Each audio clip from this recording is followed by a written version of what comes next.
नमस्कार साथियों, आप सभी का स्वागत है एजुकेशन लाइन में। अर्धवार्षिक परीक्षा 2024-25 कक्षा 9वीं के लिए गणित का जो पेपर है वो इस वीडियो में हम देखने वाले हैं।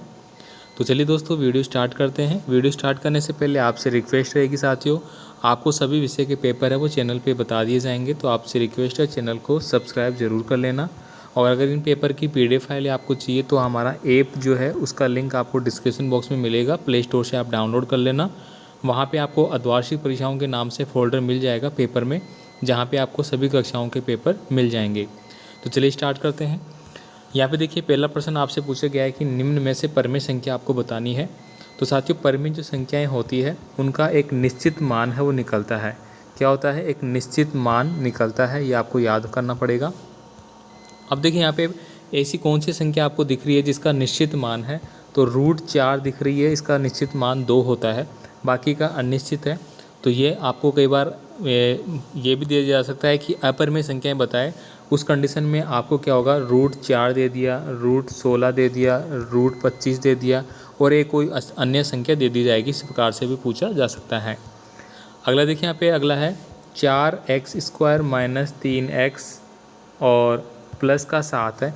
इसमें पूछा गया है कि जो घातांक है वो कितनी है। तो यहाँ पे देखिए x की पावर में 2 लगी हुई है घात, तो यहाँ पे घातांक रूप है वो हमारा 2 बन जाता है। बिंदु आपको दिया गया है 5 और 7 की y अक्ष से दूरी बतानी है। तो यहाँ पे देखिए ये x अक्ष है, ये y अक्ष है, ये -x है और ये -y है। पहला जो होता है वो x होता है और दूसरा y होता है।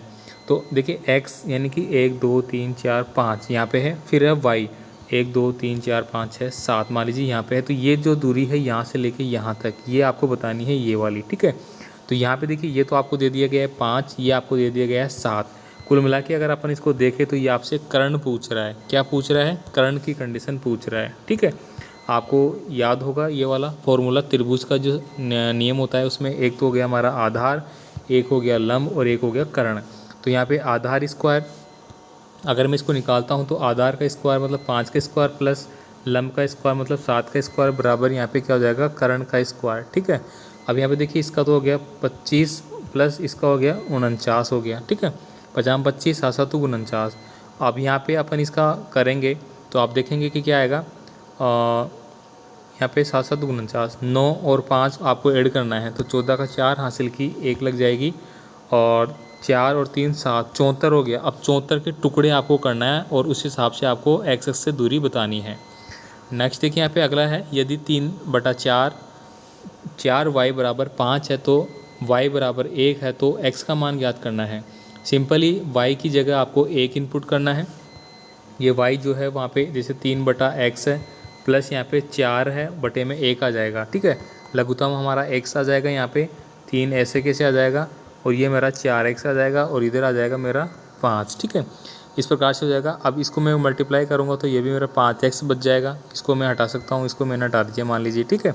अब ये मेरे को x की मान पूछ रहा है ना, तो यहाँ पे देखिए आपको क्या करना है, अगला 3 ऐसे कैसे रहना है, बराबर में 5x ऐसे ऐसे था, 4x इधर जाके माइनस का हो जाएगा।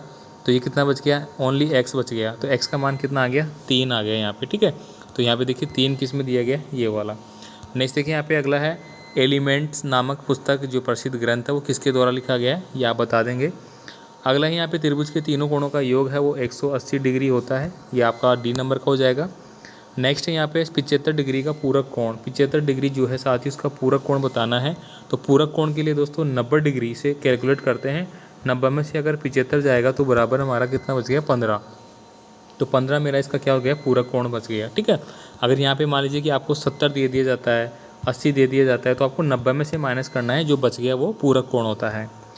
आगे देखिए यहाँ पे अगला जो है, यदि AOB एक सरल रेखा है और XYZ समानुपात में दिए गए हैं आपको 5 4 5 6, तो y का मान आपको ज्ञात करना है। यानी कि सरल रेखा, यदि AOB सरल रेखा है इस प्रकार से, ये A हो गया, ये O हो गया और ये B हो गया, तो XY यानी कि ये 4 हो गया, ये 5 हो गया और यहाँ पे 6 हो गया, इस प्रकार से, ठीक है। अब यहाँ पे y का मान है वो आपको बताना होगा कि y की जो वैल्यू है वो क्या है। अब ये आप डायरेक्ट भी कर सकते हैं, ठीक है।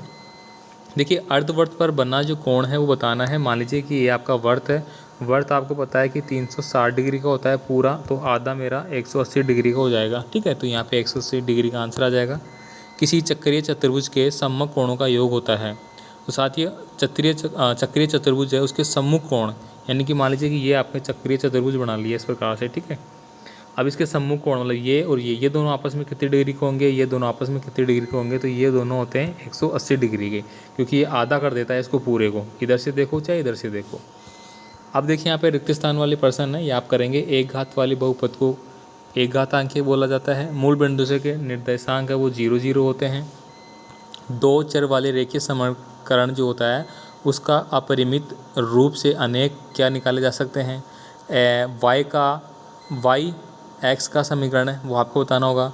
एक दिए गए बिंदु से समान रेखाएं गुजरती है, यानी कि एक बिंदु दे दिया है यहाँ से, मान लीजिए कि ये बिंदु आपको दे दिया है, यहाँ से अनंत रेखाएं भी खींची जा सकती हैं, तो अनंत रेखाएं भी बोल सकते हैं आप इसको।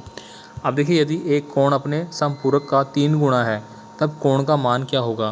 देखिए एक कोण अपने समपूरक का 3 गुना है, तो एक कोण x है और ये इसके मान का 3 गुना है, तो कोण का मान क्या होगा। तो कोण का मान आप यहाँ पे x की जो वैल्यू होगी, मान लीजिए कि टोटल 90 से कैलकुलेट कर रहे हैं, ठीक है, तो 30 डिग्री का हो गया ये तो, और ये कितने डिग्री का हो गया, 60 डिग्री का हो गया इस प्रकार से। नेक्स्ट देखिए न्यून कोण का मान जो है वो 90 डिग्री से कम होता है। एक चक्रीय समांतर चतुर्भुज एक डैश डैश होता है, ये आपको बताना होगा। तो यहाँ पे देखिए अगला जो प्रश्न है 64 की पावर 2/3 का मान आपको बताना होगा। अगला है यहाँ पे 2x² + x में x² का घातांक है वो आपको बताना होगा। तो x घातांक हो जाएगा यहाँ पे -3 और 4 के निर्देशांक किस चतुर्थांश में स्थित है। तो ये आप आराम से कर सकते हैं। देखिए -3 यानी x की माइनस है 1 2 3 और ये प्लस का 4 है, तो ये इधर है, मतलब इस चतुर्थांश में है। ये पहला हो गया, ये दूसरा हो गया, ये तीसरा और ये चौथा, तो ये सेकंड चतुर्थांश में स्थित है।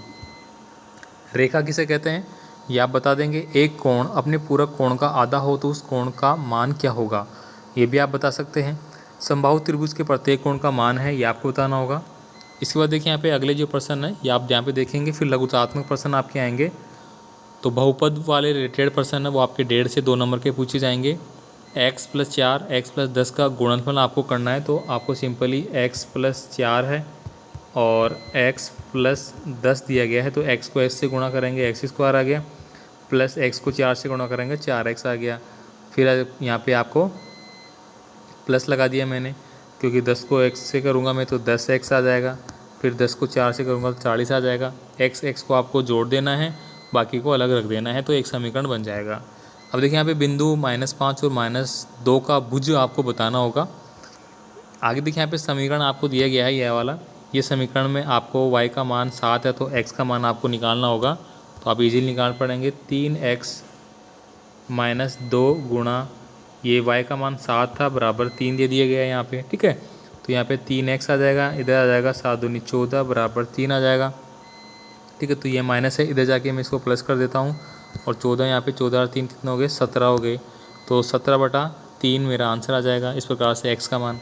आगे देखिए यहाँ पे लघुतात्मक प्रश्न है, ये आप यहाँ पे करेंगे। यहाँ पे देखिए 2 की पावर 3/2 है और 2 की पावर 1/5 को आपको सरल करना है, और यहाँ पे परिमेयकरण करना है। 1/रूट आपको 5 + √2 दिया गया है, इसका मतलब है कि इसको गुणा करना है ऊपर √5 - √3, बस चिन्ह बदल जाएगा, √5 - √2, ठीक है।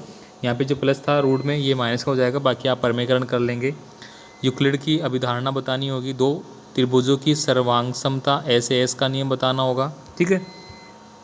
इसके बाद देखिए यहाँ पे कुछ न्यूमेरिकल और आपको दिए गए हैं, ये आपको करना होगा। और यहाँ पे देखिए निबंधात्मक प्रश्न में आपको एक भाग विधि से शेषफल ज्ञात करवाया जा रहा है, और सर्व समीकरणों का योगफल आपको बताना होगा, योग प्रयोग करके प्रसार करके। 2 चर वाले रेखीय समीकरण x और y = 4 का आलेख आपको बताना होगा। तो कुछ इस प्रकार का आपका वार्षिक परीक्षाओं का पेपर रहेगा, और लगभग 100% जो प्रश्न आपके रहेंगे वो इसी पैटर्न पे रहेंगे, ठीक है। हो सकता है कि जो डिजिट है उनमें बदलाव हो सकता है, बाकी आपके ऐसे कैसे प्रश्न पत्र रहेगा। पेपर आपको PDF फाइल है वो ऐप पे मिल जाएगी, वहाँ से आप देख लेना इसको, ठीक है। मिलते हैं अगले पेपर के साथ, धन्यवाद।